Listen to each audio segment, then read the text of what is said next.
All right, hello, welcome everyone to Star Wars from the Bacta Tank. I am Michael. Hello, everyone, and David is here. Hello, everybody. Okay, Dave. So this is our first update show in a very, very long time. Very, very long time. I don't need to get into the ins and outs as to why we have been Exactly. away. I think most of our listeners, if we still have any on our free feed, I think a lot of them have gravitated to our Patreon feed because that's where we have been putting out some content. But if you haven't, you should check out our Patreon discussions because a group of us, not just you and I, David, but a group of hosts on this network actually covered every single episode of Ahsoka. So if you're interested in hearing the very heated debates and discussions, and I'm not exaggerating when I say very heated. Very heated. Very heated. You go to go to patreon.com/RainmanDigital and pledge The dark to our side podcast tier. Flowed from a certain sect of this studio. Yeah, I mean, there was a few episodes where I felt like I was just playing the defense. Oh, no. I felt like I was the light side. I was trying to be the light side. Yeah, you were in the middle. The other hosts were on they were firmly situated on the hate everything side. I was on, no, this could be good. This could be good side. And David was trying to make peace. Let's make peace. Listen, this is what the Force should be. It's the balance of the Force. Yeah. So for those people who are not aware, you and I both enjoyed Ahsoka for what it was. It was stronger than Filoni and Favreau's other work, in my opinion. By far. Live action work. Animation, nothing has touched Clone Wars, Rebels, or Bad Batch yet when it comes to live action. Maybe Andor. Andor and Obi-Wan, I believe, are the two shows. There were things that weren't great in Obi-Wan, but overall, Obi-Wan and Andor probably are the two best live action shows to date, with Ahsoka being my favorite, but quality-wise, it's probably third. And there are some problems. And just to keep it very simple, overall, Ahsoka was a solid show.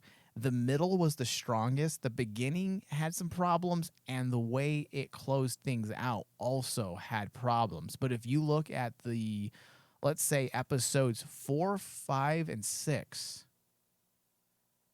5, 6, and 7 is what it was, right? 5, 6, and 7 were some of the best Star Wars we've been given in live action in a very, very long time. So overall, Ahsoka, I would say, is a success.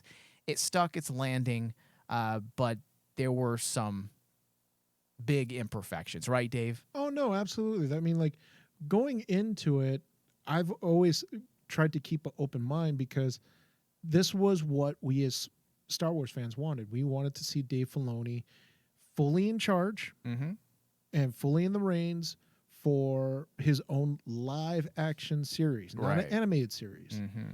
So getting to see that come to fruition, and in the very beginning, he had the bumps, but those were, for me, they were attuned to the fact that this is Filoni's first time up dealing with live action. And it's a huge difference between doing live action and animation. Now we get to see him try to take his strengths of storytelling into the live action realm. He gets to learn to be a director now, a live action director. Correct. So I think overall Ahsoka was a success to see that, and we get to see it hopefully a season 2. Well, I want to see it very weird if we didn't get a season 2. You just never know with what Disney might do. That is true. Kathleen Kennedy can come in and just make an executive decision to fuck things up. Exactly. Kathleen Kennedy just has to show up and basically say, I need more fanboy tears, please. Please, no. I'm drained. I have no more tears to give. I have no more tears. But you just never know. But I am really hoping that we get to see the continuation of it. Yeah. I think it has a lot of promise. It does. There's a lot of potential to the series and what they can do. There is not hope. Just with us. Yeah, there is. Wow, there is David, hope. There's hope. Look at this. There you go. There is hope. Now, one of the problems I did have with Ahsoka is relevant to today's discussion. And it was, sadly, not the performance of Thrawn in Ahsoka, but some of its portrayal. Really? Thrawn's intent, his motivations, seem to be very different than what the books had been doing. And the only reason why I even point to books, because I'm usually not a book baby. It's like, well, in the books it says this. But they're canon. Yes. They're canon.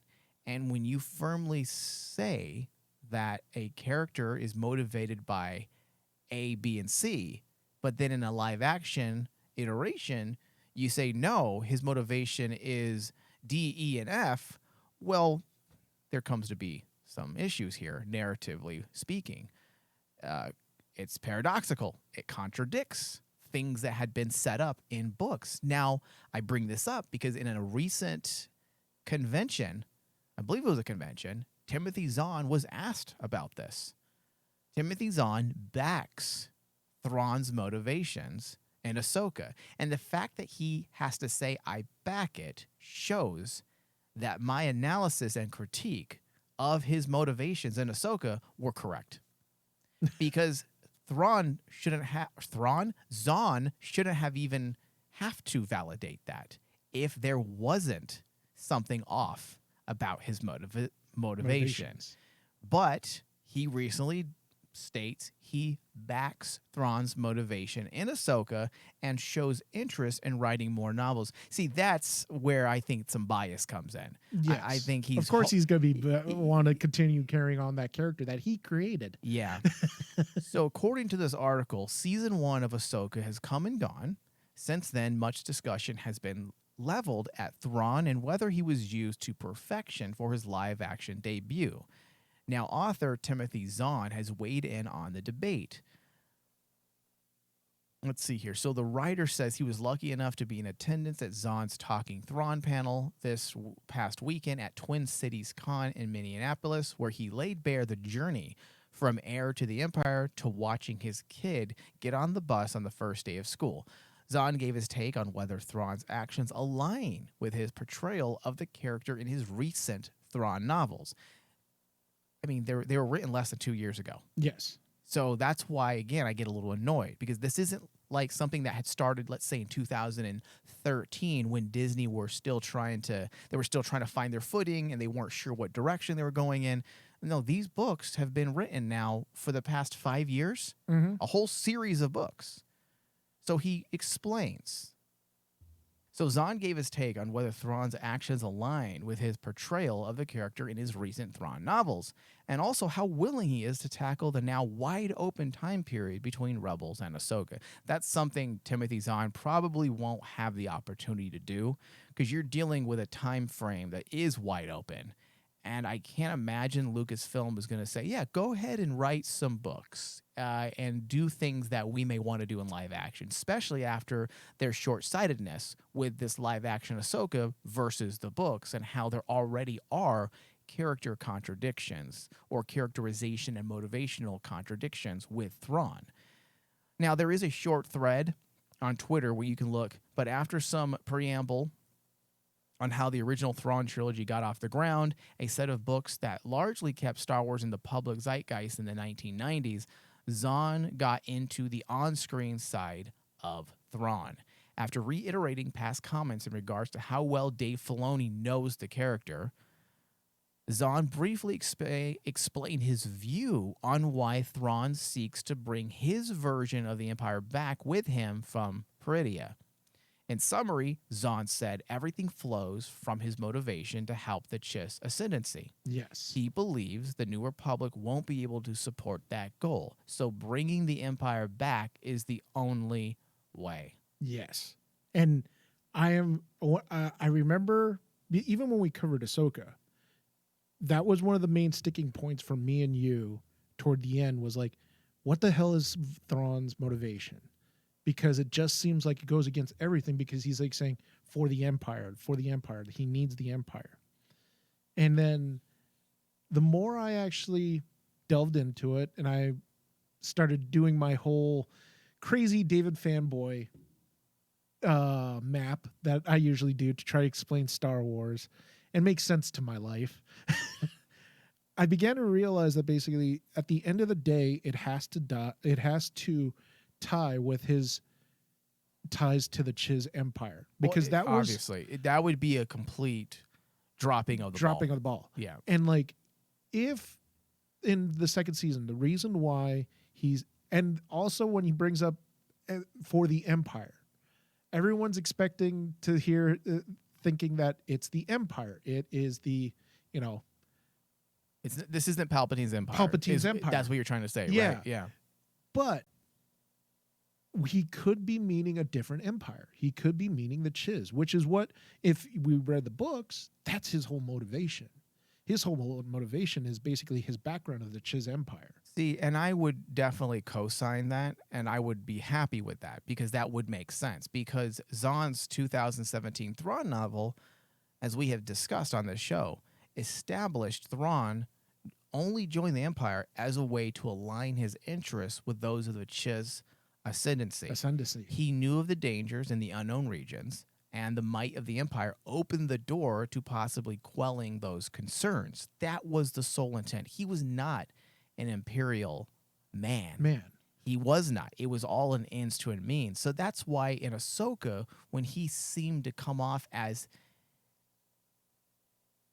a loyalist to the Empire, but this is for the Empire, it seems a little strange. Now, people could say, and they did say, well, let's wait till season 2 to see what does this really mean. And I would agree with that. I'm open. I understand that this wasn't a finished one and done storyline, that there's going to be more pertaining to Thrawn. But how hard would it have been? And mind you, it would have been stronger as a whole, as a series, if you had fleshed out a little more nuance when it came to Thrawn. If Thrawn is to be believed, if we Star Wars fans are to believe that Thrawn is worthy of all this talking, you know, the allusions to Thrawn's return in The Mandalorian, and then, of course, this threat that we have to buy into in Ahsoka.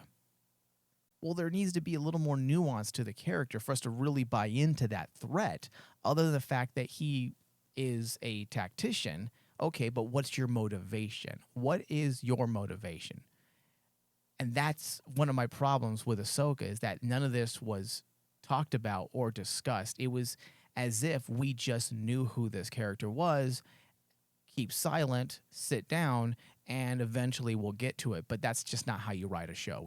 When you introduce a character, you have to give him some motivation, and there was no motivation. It was simply, he was essentially a stock character in Ahsoka. Yeah. And like in the end, it's cool if they come up with this great motivation in season 2 that all of a sudden, it's not the Empire he's talking about, it's talking about the Chiz Empire, where he originally comes from. Then that's great. But because of how it was handled, and that's where I go, hey, this is a new film. This is a new director taking his reins from into live action and trying to fit his way of storytelling into live action. Mm-hmm. In animation, you can do all that. Let's keep everything a secret till the appropriate time. Yes, you could get away with that. They did that a ton in Clone Wars. Hell, they did that in Rebels a bunch of times, where it's like, we're gonna keep this secret all the way up Ezra's story to the very end. and it'll go from season 1 to season 2 to season 3. Okay. I think that's what he has to make up for in season 2. He can't have those tropes from animation where it's, I can hold off this secret for 2 seasons. No. That's not how proper storytelling in a TV format works. I agree with you, but even when you look at Filoni's work in animation, he still gives the audience what they need at the right time.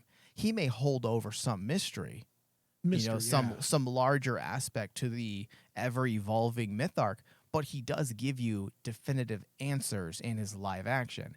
In this series, Ahsoka, Filoni really didn't answer anything, didn't really do much outside of some of the more cosmic arrangements, fleshing out the cosmology of Star Wars in a more broader sense with the inclusion of Anakin, and situating him essentially as a force god, if you will. That all worked. But outside of that, when it came to actual nuanced motivation, there just wasn't enough there. There wasn't enough nuanced development of plot either, or narrative direction. Now, also in this article, they do mention other plot holes. Zahn didn't, however, go further to explain the other potential plot holes now presented in Ahsoka, but not to fear, because the author said he is more than willing to explore them if Lucasfilm called. The Thrawn Ascendancy trilogy only came about because, according to Zahn, Filoni had Ezra and Thrawn in his basement and unavailable for play. That time is over. Zahn is seemingly salivating at the idea of getting back into his blue guy in that 9-year gap between Rebels and Ahsoka, revealing how quickly he'd get to pitch the meeting. He says, "It's a 10-hour drive from my house to Lucasfilm. I would do it in 8. Whatever Filoni wants, I will write it, and you will like it." I like how egotistical and you will like it. Well, to be fair, he can back up his ego. Oh, no, he can't. Because his Star Wars stories are good for the most part. Well, you got to remember, his ego rivaled Lucas's Well, that's ego. why they didn't get along. And that's very why well. they didn't get along. Yeah. So he is the right guy to say, I know what I'm going to do to write a story, and I got the pitch. And if Filoni wants me to, I got it.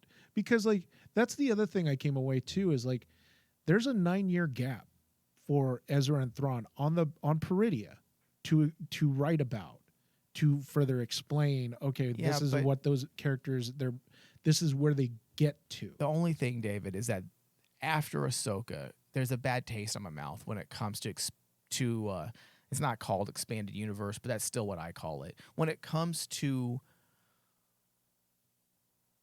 tie-in media, that's the terminology. When it comes to tie-in media, I'm kind of not as interested as I used to be, because the reason why I had bought all the Star Wars books and all the comic books was because we were led to believe that it's all canon and it's relevant to the greater story.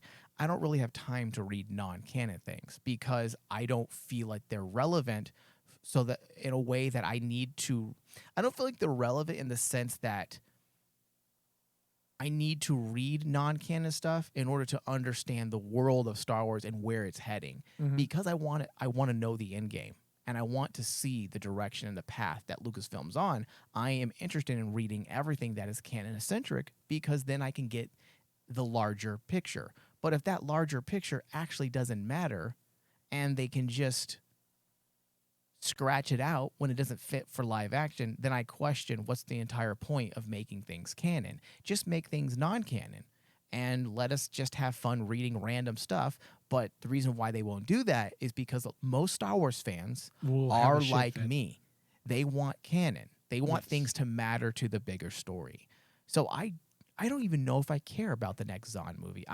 Or Zahn book. I think it kind of hurt my desire to read more books, because if it has no bearing on character development in live action, then why? What's the point? And like, I totally agree. I totally see your point in that. The only saving grace I have for you is just what Timothy Zahn said. He will write it, and everyone will love it. Yeah. Why? Because it's Timothy Zahn. Yes, we will love it until Filoni or Favreau comes in live action and then says, well, we're not going to use Well, that. here's the thing. Timothy Zahn's name carries a little bit more weight than the average writer. So I feel that even when you when you look at the interviews that Filoni gave, especially during Rebels, Timothy Zahn was front and center. And they were like saying, we are following what Timothy Zahn his original concept of this character. And we even bring in Timothy Zahn to actually help us get our idea, get in our headspace what Thrawn is or who he is. So if it was a book by Timothy Zahn, I'd be more willing to actually say, yeah, I will buy that to understand the character, because for a fact that Filoni and everyone on Lucasfilm will bend over backwards for Timothy Zahn. They might not do it for, like... Kathleen Kennedy isn't bending over backwards for anyone. Yeah, Kathleen Kennedy isn't, but Dave Filoni will. Yeah, her days of getting coffee and bending over backwards are long behind her. I'm long behind her. Now she's making rules. Now she's bending everyone over. Now she's doing the bending. She's doing the bending. But not the bending over backwards. She's the bending you. Put you in the diamond pose. Okay, so let's move on to Acolyte news. And the more information that comes out pertaining to this series, the more excited I get, Dave. It's scary, isn't it? I really don't like having hope. I like to be sad. Because then when something, as a Star Wars fan, I like to be sad. Because then when something is good, you're like, oh, yes. Yes.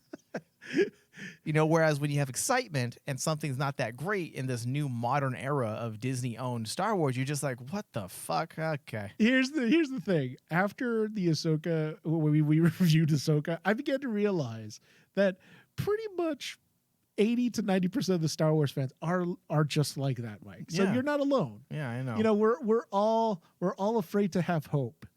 Meanwhile, there's the 10% where it's me, where it's like, I still believe in the Rebel Alliance. Yeah, there's still good in you guys, but there is no good or conflict within me. But it's understandable. It's understandable. But the more we keep hearing about Acolyte, even Skeleton Crew, I'm getting excited for Skeleton Crew. Yeah, we'll get into that one in a minute. But the Acolyte stars describe the show's fight choreography. Dude. And how it brings more aliens, more Jedi. Yes. And are you ready for it? Less green screen. Yes. Thank you, because another controversial statement, some of the visual effects in Ahsoka with the volume shooting, that isn't green screen, but it still is visual effects, not using practical effects. Some of it was odd and off-putting. It was, but the sad part is there are even parts in the third season of Mandalorian where you kind of look at it and you're like, what the hell are you guys doing?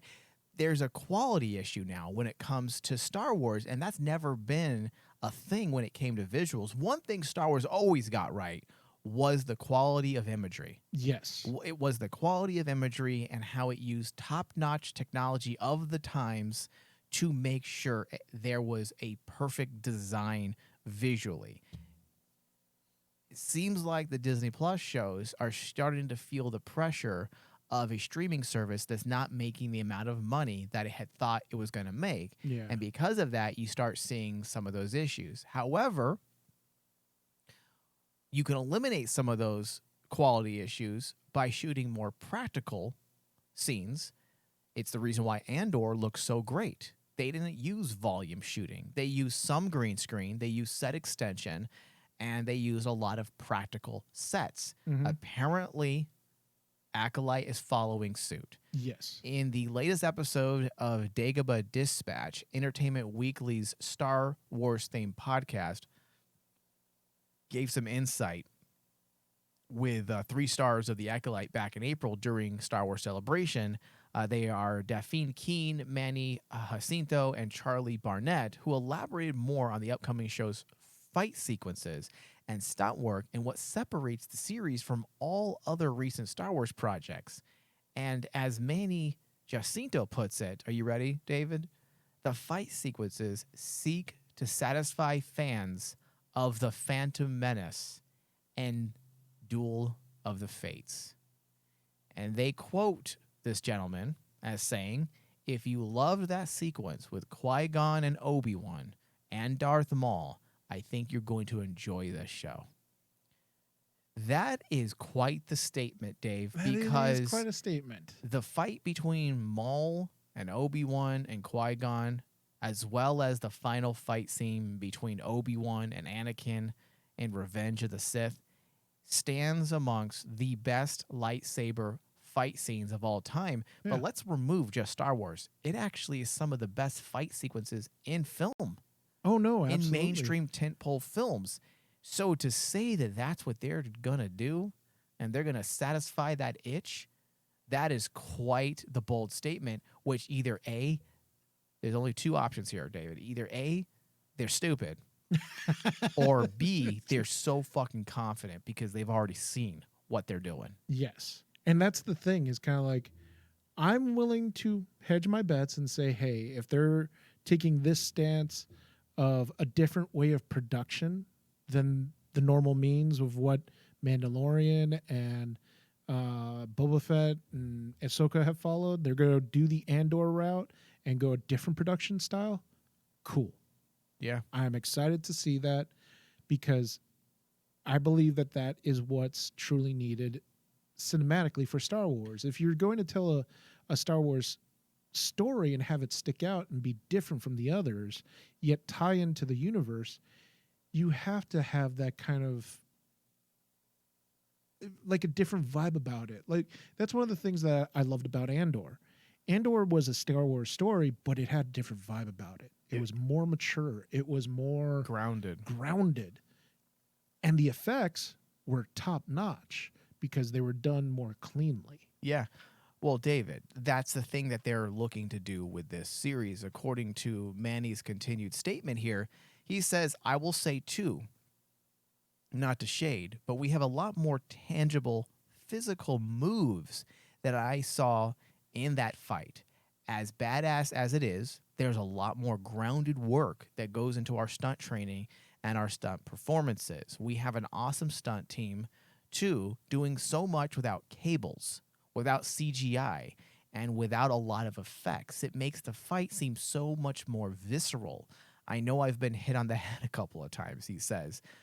Now, that is good to hear, but it also depends on what his idea of high quality is. But listening to these words does make me feel a bit better, particularly when it comes to not just CGI, but also stunt work, because I know I'm about to voice a sentiment that many Star Wars fans voiced while watching Ahsoka. Even though there were moments where the fight scenes really worked in Ahsoka, there were more moments that suffered due to really poor stunt choreography that I've never seen in Star Wars before. Star Wars has never had a stunt choreography problem, ever. And watching Ahsoka and the redundancy of certain lightsaber moves and how they just wasn't innovative and very creative at times, especially those last 2 episodes of Ahsoka, that was one of the most depressing things for me watching Ahsoka. I could forgive some of the plot issues because Star Wars has plot problems at times. I think as a Star Wars fan, I have come to accept certain things when it comes to story and narrative. I understand what Star Wars is. It's fun, it's lighthearted for the most part, but one thing that it has never suffered from is quality. As I mentioned about visual effects, and it's never suffered from stunts and choreography. In fact, Phantom Menace defined stunt choreography for years to come. Many people would gravitate to similar types of fighting techniques and put them into their films, incorporate them into their film and television series because of what it did. It set a trend in certain tentpole films and what they were willing to do and what they weren't willing to do. So that does make me feel a little better about the future of Star Wars live action on Disney Plus, because in large part, I have been very negative about Star Wars becoming a streaming property. I feel like it's a big mistake. I still stand by that.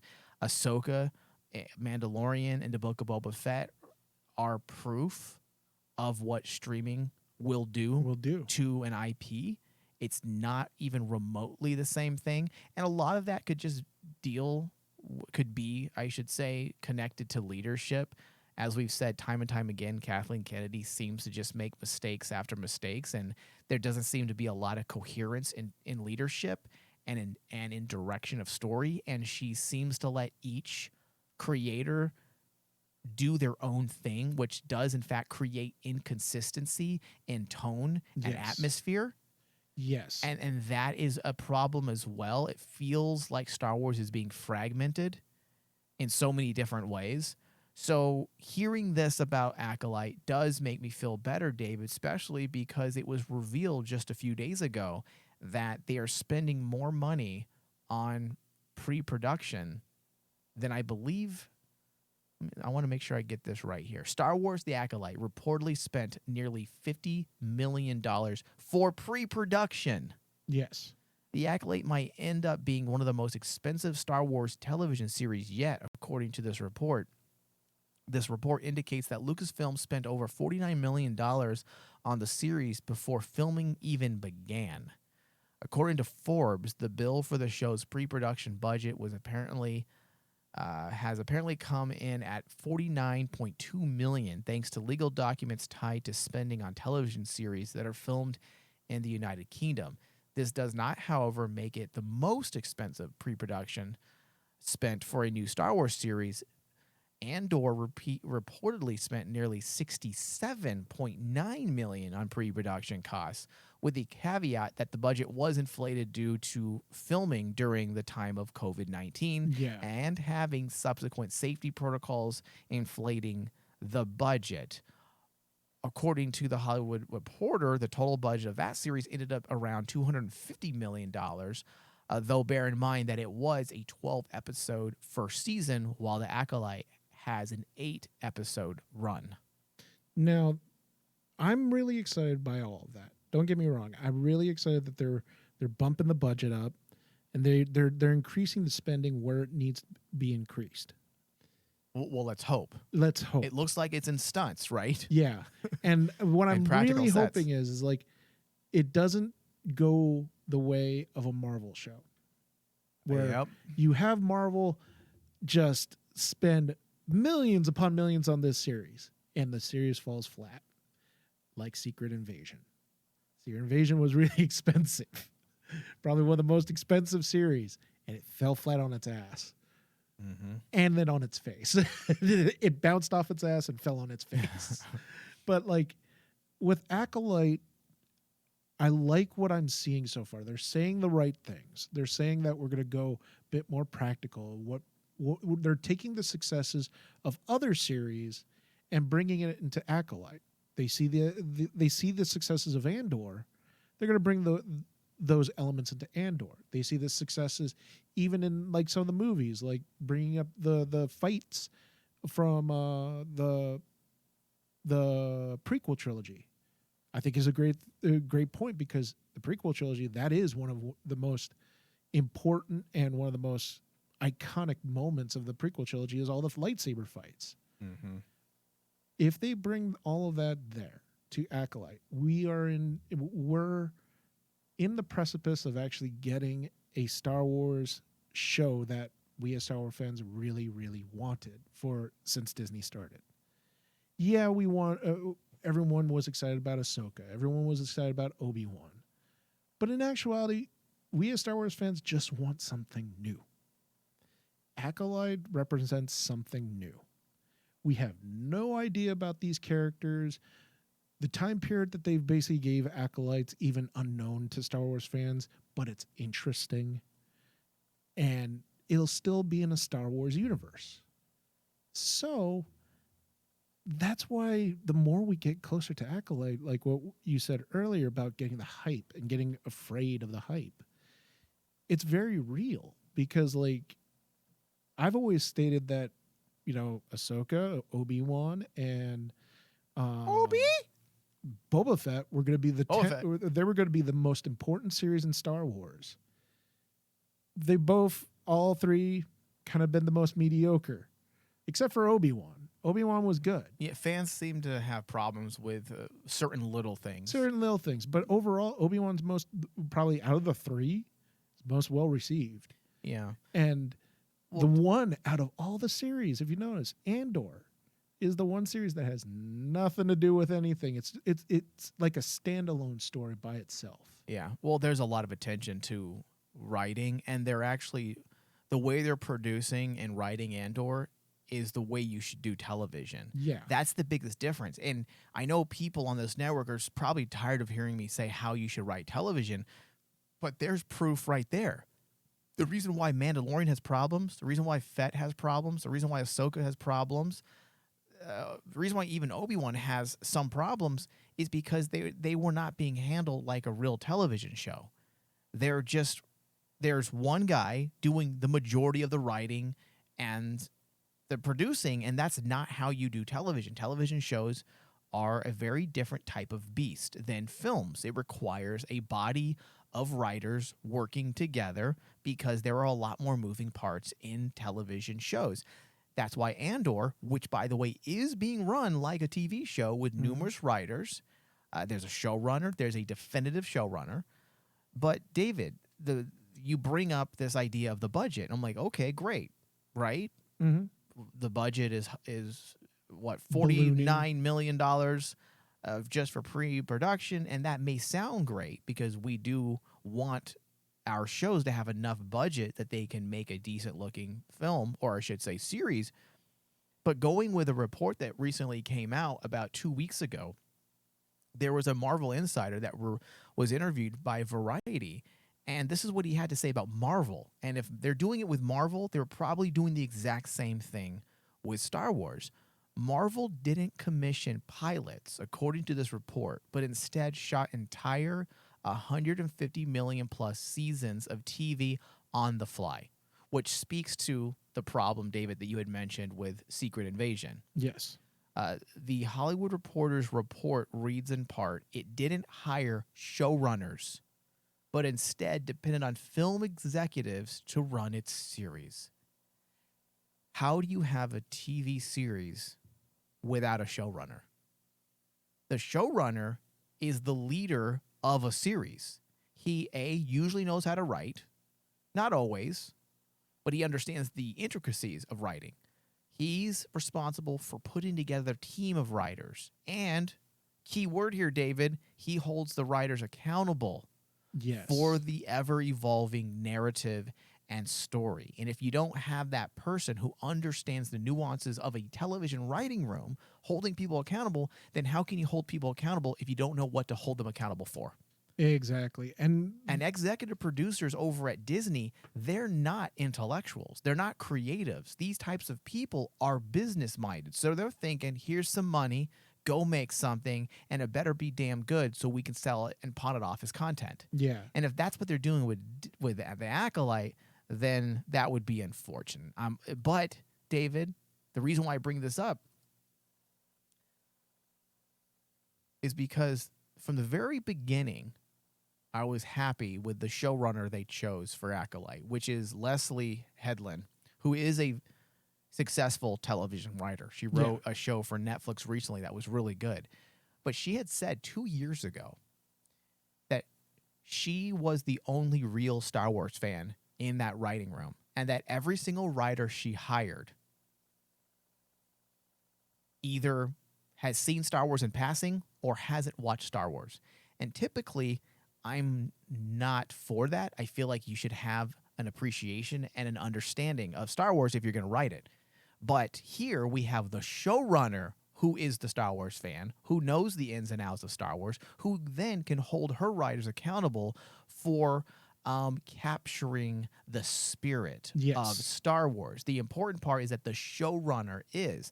And what you're going to get is you're now going to get a show that's not bogged down with a bunch of Star Wars nerdisms, a bunch of Easter eggs, a bunch of things that really don't matter. What you're going to have is writers paying attention to what's most important. And that is what? Writing. That's partly what's got me really excited, is the fact that not only do you have like a stable showrunner, like what you said, but the quality of the writers that they're bringing in, well, David, is top notch. Yes, and also, out of 8 episodes, David, are you ready for this?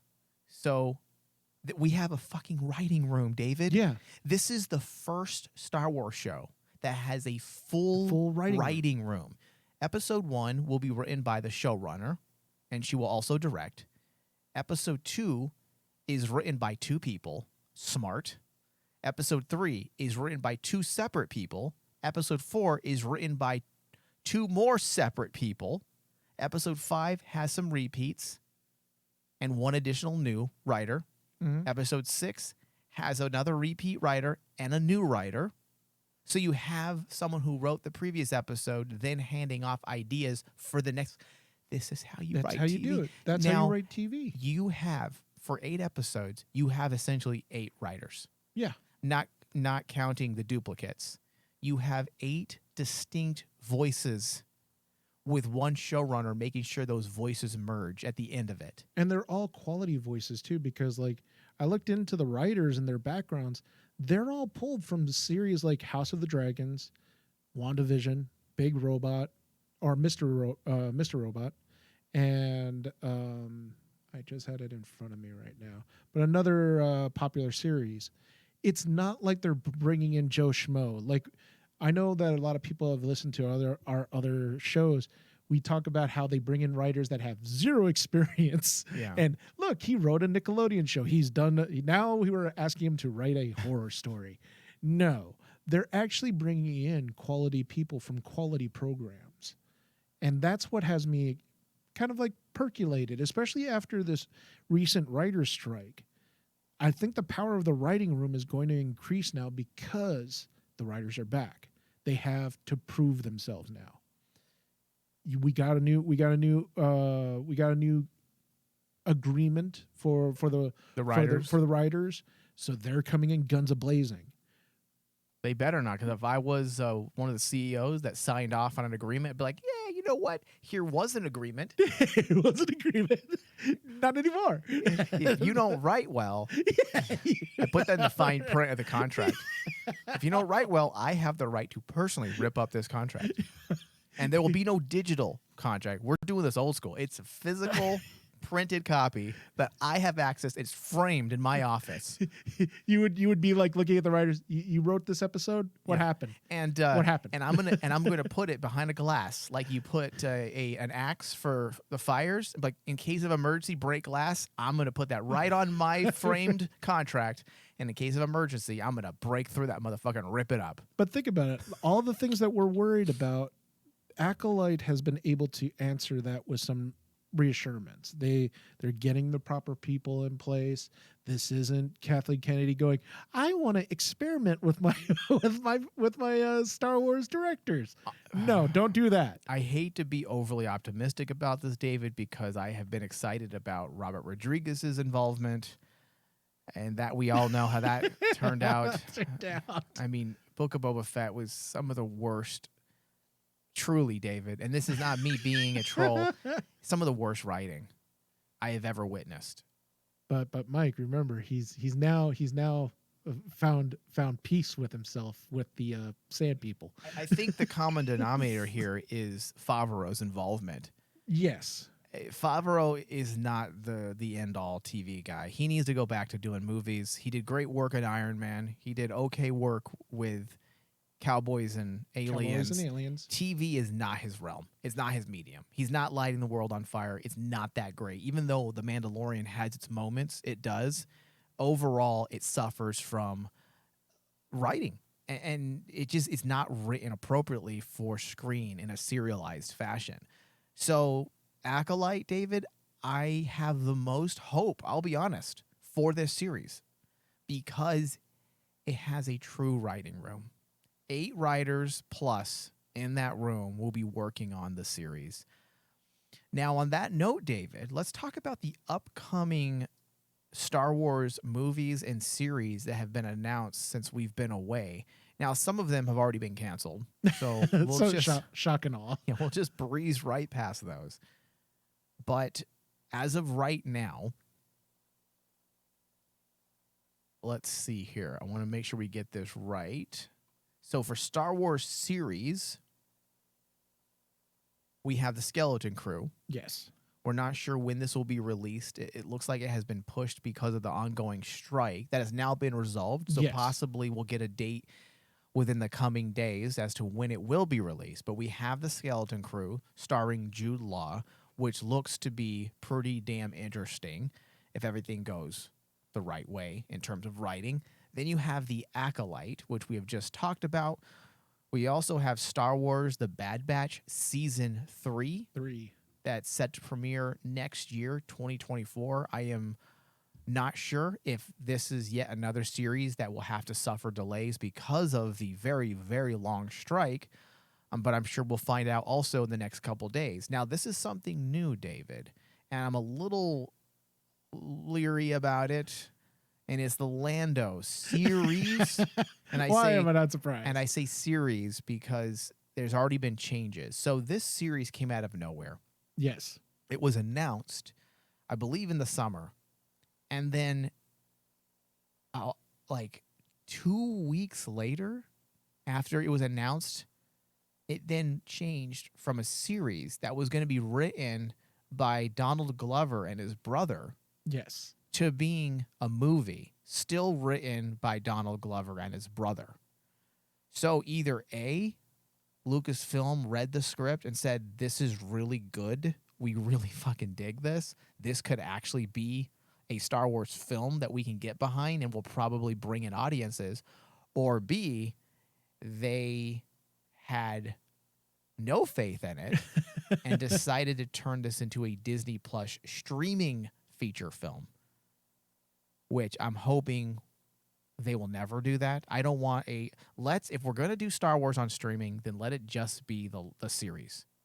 If we start making movies exclusively for streaming service, But Mike, Star Wars, that'll be the second nail in the coffin for Star Wars. But that's the recent current trend you're seeing with a lot of the streaming services, though. They make their own movies. They make their own movies. And I'm okay with that if you're starting something new. But if you're dealing with an IP like Star Wars, you're not going to be keeping it alive by doing that. You're not doing yourself any favors. It needs to be a mainstream release. Imagine, David, Lucasfilm's feeling, or George Lucas's thoughts on Star Wars now being exclusively a television property, both in series and movies. That was never his intention. That was not his intention. I don't think any of that was his intention. But it says a lot, though, that basically they're regulating the Lando series to a movie instead of making it a series to a movie, because that automatically puts it in the red flag territory to me. That it's a movie? That it's a movie because, number one, the quality is probably not that good. It's probably not that good, Mike. So are you saying that this is going to be a Disney Plus exclusive film? Yes, because they why do you have a smile on your face like you're happy? Why do you like doom and destruction? Like you have enjoyment in your face right now. I think there's a little evilness in you, David. Because, Mike, it goes into the realm of basically, if it's bad, I don't care if it's bad. Let us see it.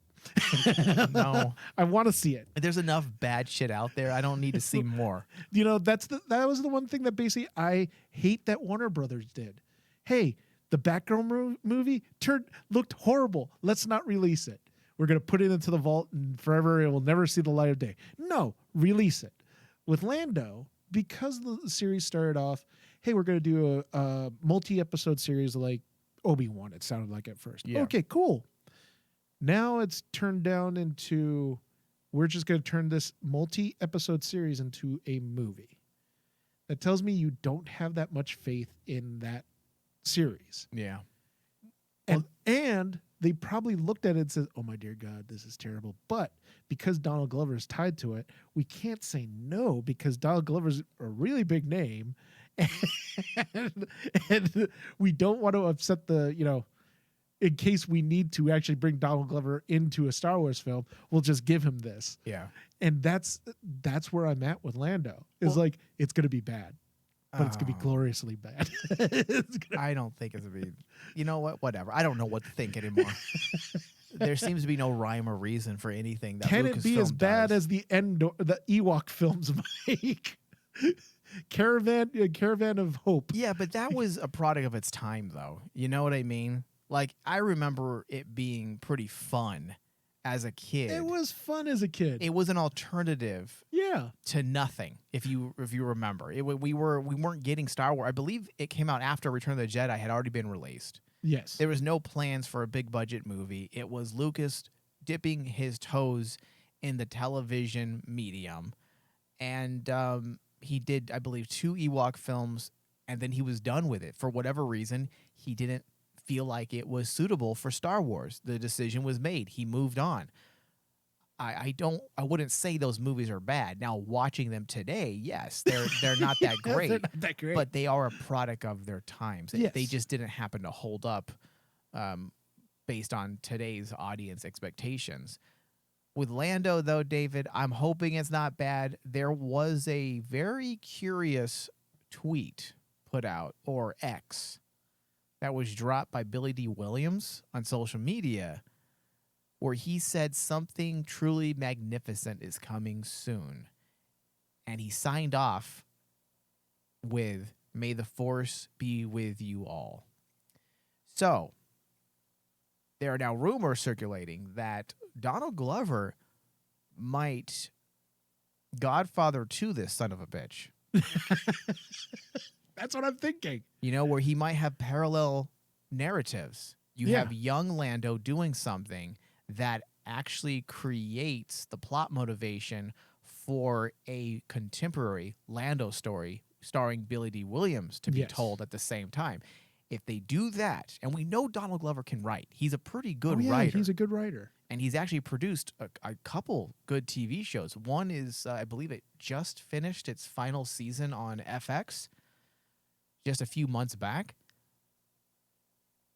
So if that's the case, this does seem a little more intriguing to see the two of them share the screen.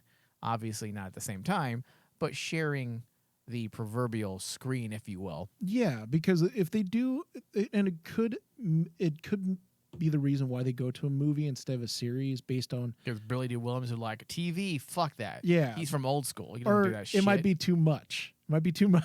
I'm too old. That might be too much of doing a Godfather 2 story with Lando and make it like a 6-episode series. That might be a little too much. Yeah. And they probably are looking at him going, let's shorten it up. I'll give you like a 2-hour and 45-minute movie.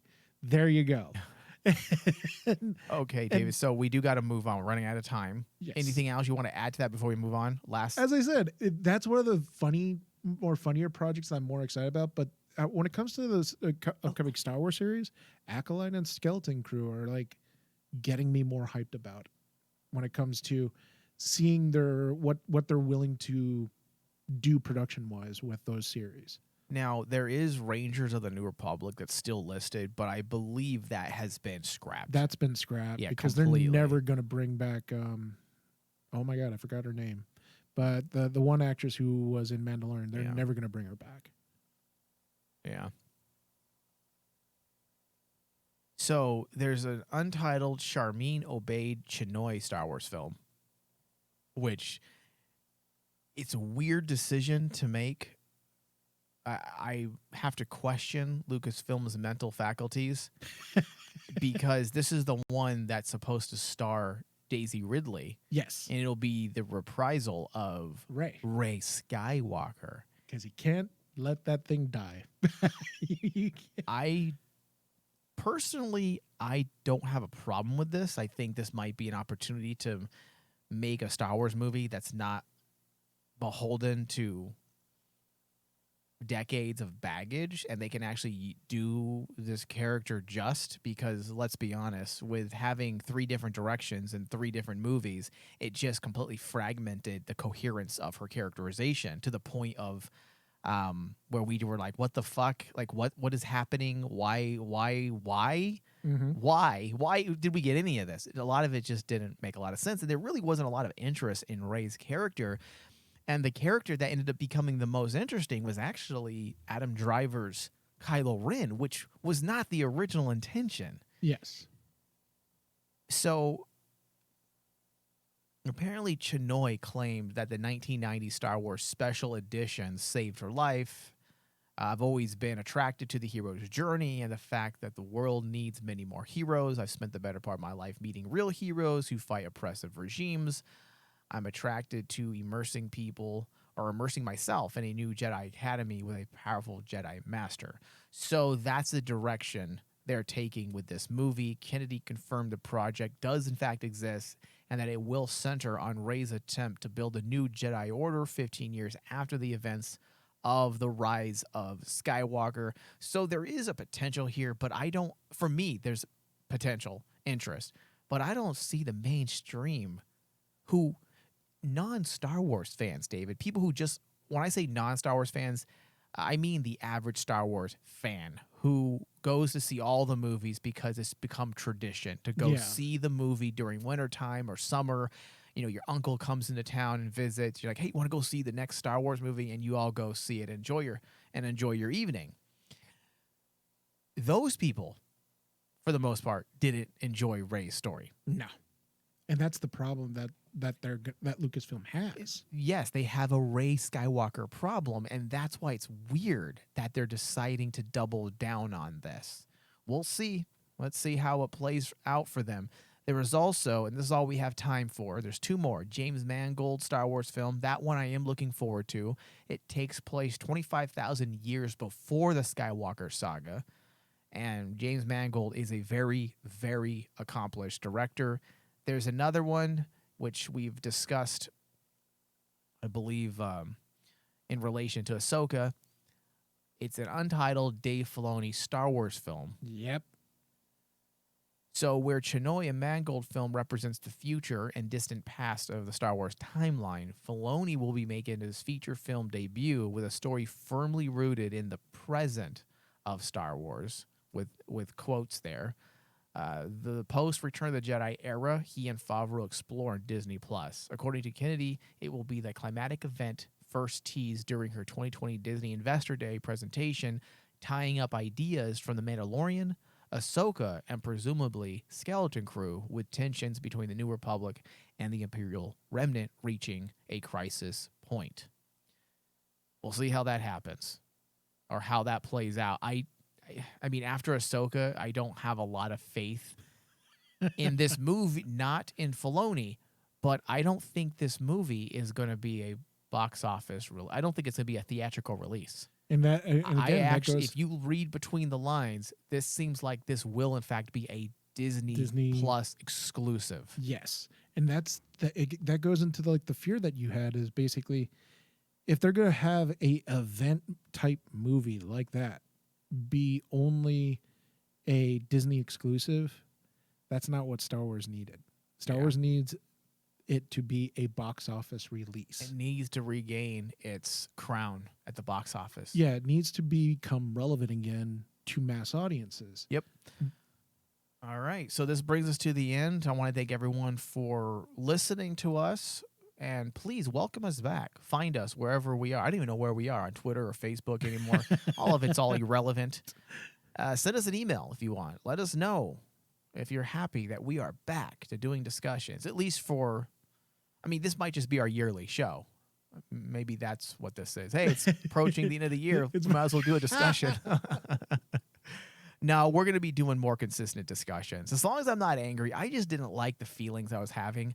I'm a diehard, lifelong Star Wars fan, and the feelings I started to get after Fett David, it was a little depressing. Oh, yeah. It was a little existential. I know that's really silly with all the problems that are happening in the world right now, and obviously this is very much first world problems, but I was a little depressed that Star Wars is just, it feels like it's falling apart. It truly feels, Mike, like we are in the dark times. Yeah. All right. Thank you, everyone. Thank you, David. Thank you. May the Force be with us.